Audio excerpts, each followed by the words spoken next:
ಕರ್ತನಲ್ಲಿ ಪ್ರಿಯರೇ, ಮತ್ತೊಂದಾವರ್ತಿ ನಿಮ್ಮೊಂದಿಗೆ ದೇವರ ವಾಕ್ಯವನ್ನ ಹಂಚಿಕೊಳ್ಳುವ ಭಾಗ್ಯ ಕೊಟ್ಟಿರುವ ನಮ್ಮ ತಂದೆಯಾದ ಕರ್ತನಿಗೆ ಸ್ತೋತ್ರವಾಗಲಿ. ಈ ದಿನದ ಸತ್ಯವೇದ ಧ್ಯಾನಕ್ಕಾಗಿ ಆರಿಸಿಕೊಂಡ ವೇದ ಭಾಗವು ಏಷಾಯ 58:11.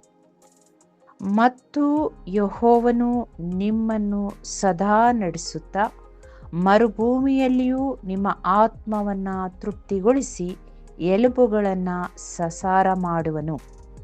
ನೀವು ತಂಪಾದ ತೋಟಕ್ಕೂ ನೀರಿಗೆ ಮೋಸವಿಲ್ಲದ ಬುಗ್ಗೆಗೂ ಸಮಾನವಾಗುವಿರಿ.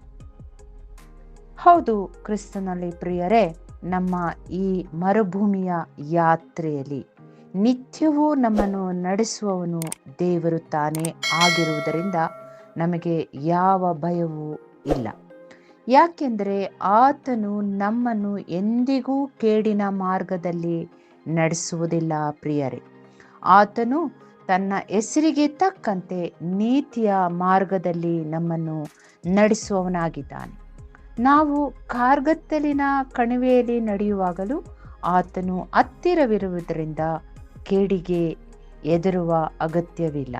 ಭಕ್ತನಾದ ಆಸಾಫನು ದೇವರಿಗೆ, ನೀನು ನನ್ನ ಬಲಗೈಯನ್ನು ಹಿಡಿದು ನಿನ್ನ ಚಿತ್ತದಂತೆ ನಡೆಸಿ ತಿಳಿಯಪಡಿಸಿ ತರುವಾಯ ನನ್ನನ್ನು ನಿನ್ನ ಮಹಿಮೆಗೆ ಸೇರಿಸಿಕೊಳ್ಳುವಿ ಎಂಬುದಾಗಿ ಹೇಳುತ್ತಾನೆ. ಪ್ರಿಯರೇ, ಕೀರ್ತನೆ 73:23-24 ನಾವು ನೋಡುವವರಾಗಿದ್ದೇವೆ.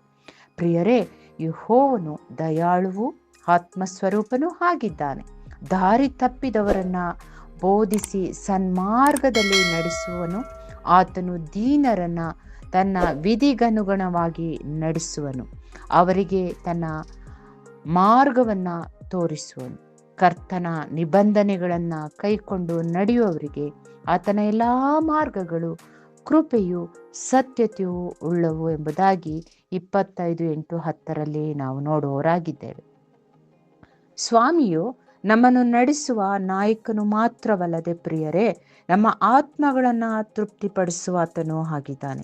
ಆತನು ಹಸಿದವರನ್ನ ಮೃಷ್ಟಾನದಿಂದ ತೃಪ್ತಿಗೊಳಿಸುತ್ತಾನೆ. ನಮ್ಮನ್ನು ತಂಪಾದ ತೋಟಕ್ಕೂ ನೀರಿಗೂ ಮೋಸವಿಲ್ಲದ ಬುಗ್ಗೆಗೂ ಸಮಾನವಾಗುವಂತೆ ಮಾಡುತ್ತಾನೆ.